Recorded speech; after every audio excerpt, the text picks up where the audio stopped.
Today's date is April 30th, 2025. My name is Ella Notik, and I'm an 8th grade student at Bicultural Hebrew Academy of Connecticut. I will be interviewing my grandmother, whose name is Judy Contente, about her life and legacy. Let's start with telling me your full name. So my full name is Fortuna Simcha Mazel Tov Judy Habib Contente. Who are you named after, if you know? So I am named after my paternal grandmother, whose name was Fortuna. She was born in Libya when Libya was under Italian rule. Libya was a colony of Italy, and the law was that if you had a child, you had to give the child an Italian name. So my grandmother was given the Italian name Fortuna, and since I'm named after her, I was given the name Fortuna. Do you have a Hebrew name, and what is it? So my Hebrew name is Simcha Mazel Tov. Simcha because I was born the day after Yom Kippur, and that's called Simchat HaKohanim. So my parents named me Simcha, and then Mazel because my grandmother's Hebrew name was Mazel, and I'm named after her. And then Tov because my father wanted to specify that I should only have good Mazel. So that's how my Hebrew name is Simcha Mazel Tov. In this class, I've been learning about the immigration of Jews to the U.S. and other places. Do you know where your parents or family immigrated from? Yes, we immigrated from the country of Libya, which is in North Africa. Before you immigrated to the United States, did you talk about what life was like before you left? Do you have any stories about Jewish life there? So yeah, I know a lot of stories. I immigrated from there myself, so it's not like, so I lived there till I was 4 years old. And Jewish life in Libya was very traditional. The Jews in Libya everybody kept kosher, everybody kept Shabbat, everybody kept the Chagim. That was just the way it was. That was Jewish life in Libya. Okay. Did your parents or anyone in your family experience, or were you guys affected by the Holocaust in Libya? Yes. So in Libya, since Libya was an Italian colony during the World War II, Mussolini had sent people, and even Germany they set up concentration camps in Libya. And they set up a concentration camp called the Giado concentration camp. There's actually a movie that's just coming out about that, a documentary. And that was a labor camp. And they gathered mostly the Jews from Benghazi, and they put them in that labor camp where they were put into hard labor, and and many of them didn't survive. Some died, like my uncle, my father's brother, died of starvation in the labor camp. He was about 13 years old when he died. So yes, they were in concentration camp. And at those concentration camps, it was, some people were taken, but I believe it was a very small number that were actually taken to Germany, to like Auschwitz or Poland, to be killed. But people died in the concentration camp from things like starvation and other sanitation-related diseases. Okay. Now, and also they would shoot them. They would just shoot randomly people in the concentration camp. This is a great background. Thank you. Now, do you have an artifact that you took out of Libya? So the way we came out of Libya, we actually came out of Libya in a very dramatic way. We came out of Libya at gunpoint, and they didn't let us take anything. So I don't have any artifacts from Libya itself that I have. Okay. Now I'd like to ask a few questions. And to go back to that point, they made us sign over everything that we owned. Okay. So they didn't let us take anything. Okay. Libya at gunpoint, can you please elaborate on that?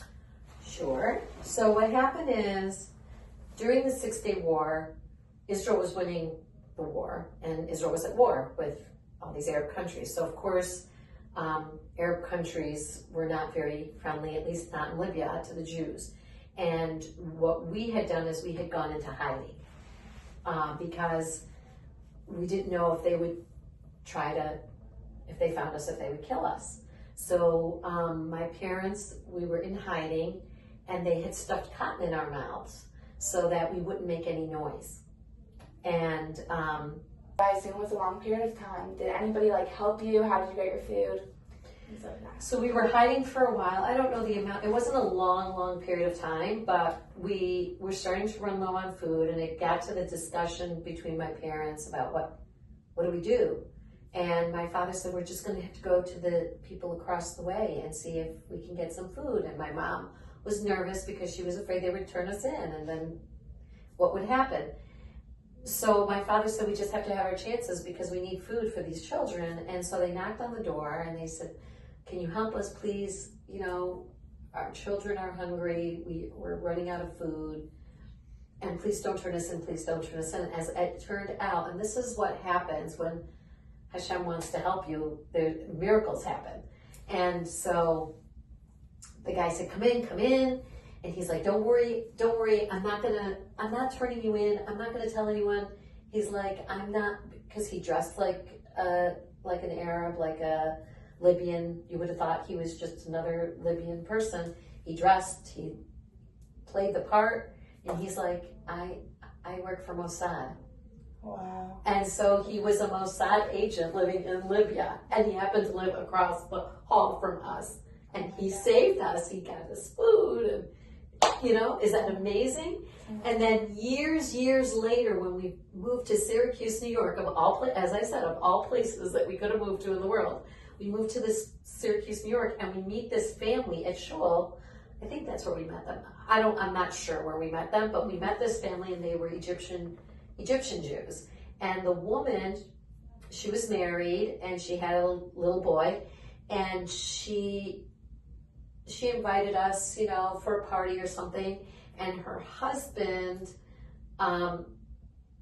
we were talking, and all of a sudden we discovered that the guy who helped us in Libya was the father of her husband. Oh my God. So many years later, we like had a dinner honoring him at our home, you know, welcoming him and honoring him.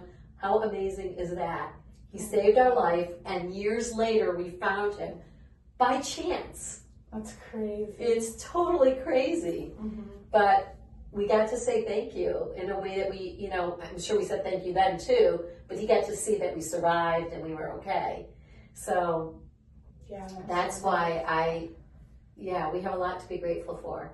A lot of reasons that my parents were always happy and always, no matter what they went through, because when you asked about Jewish life in Libya, it was a religious community, but they suffered a lot of persecution. They randomly killed Jews. They would have pogroms, and you know, there was Jewish, they had the Jewish ghetto where a lot of the poorer Jews lived, and the Arabs would just randomly go in there and just grab a bunch of people and just kill them. And it was it wasn't an easy life all the time there. Sometimes it was okay, there'd be a little bit of peace, but you couldn't trust it. But they always had hope, because look at all the miracles that happened, that we got out alive, that we met this guy that saved our life and gave us food. We thought he was going to turn us in, and he turns out to be a Mossad agent. I mean, is that Hashem's hand? I think so. It's crazy. Oh my God. So then at one point,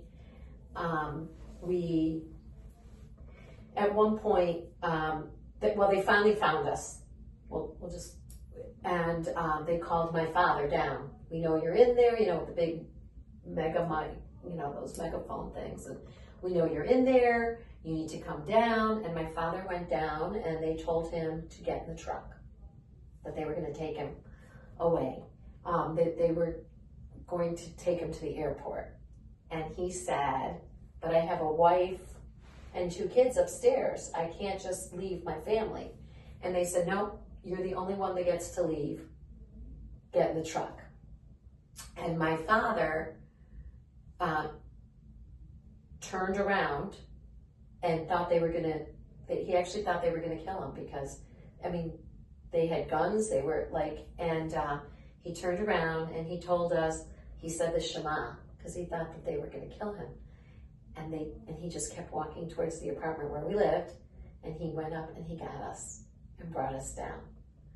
And to me, it's a real it's a real expression of faith that Biznono, that's, you know, what you, Yeah, my great grandfather. Biznono had, and he wasn't going to leave without his family, even if it meant they might kill him. And if they were going to kill him, he was going to make sure to say the Shema before anything happened. And so then he went upstairs, they followed him, they came up to our apartment, we were there. It was my mother, my brother, and I, and they came up and they threw, there were papers, I just remember papers everywhere, and they were standing like over Biznono, you know, and say sign, and he signed, and then they took us, like, and they had guns, you know, and they took us out of the apartment, and they made us walk down to this car, and then they took us to the airport. And so that's what I remember, and I remember being in the car. Once I got to the car, I don't remember seeing my parents anymore at that point, like in that car. I only remember seeing my my brother, who's your Uncle Ralph, your great Uncle Ralph. I remember holding his hand really tight. And there was someone here, you know, covered, their faces covered, but they had guns, like, you know, pointed at us. That's crazy, oh my God. And they took us to the airport, and that's where I remember again seeing my parents. But from what I understand, they told a lot of Jews that a lot of people, there wasn't a lot still left in Libya, but there were a few families. And from what I understood, they told them that they were going to take them to the airport and let them leave. But most of them, they just executed. Wow, that's really crazy. Mm-hmm. Okay. Now I'd like to ask a few questions about your life growing up. Where did you grow up, and who lived with you growing up? So I grew up in Syracuse, New York. We immigrated to America. We ended up in Syracuse, New York, somehow, in one of the coldest cities in America, from the hottest deserts of North Africa. I grew up in Syracuse, New York. What was the rest of the question? Who lived with you growing Okay, up? so it was my mother and my father, myself, my I have two brothers that were, you know, grew up in the same house with me, and 4 sisters. So there were 7 kids and the 2 parents. So it's the 9 of us grew up together. What was life like? Tell me something about your school life, your favorite teacher, favorite subject. Okay, so I came to America and I started kindergarten. I didn't speak English. I only spoke Italian and Arabic, so that kindergarten part of first grade was a little tough for me as far as making friends and knowing people. But then I attended the Syracuse Hebrew Day School till I was in 6th grade. Then I attended and that was the end of the formal Jewish education in Syracuse. And then I went to the middle school, which was a place called H.W. Smith, and then I went to Nottingham High School. H.W. Smith and the Nottingham High School were public schools. What did you and your childhood friends do for fun?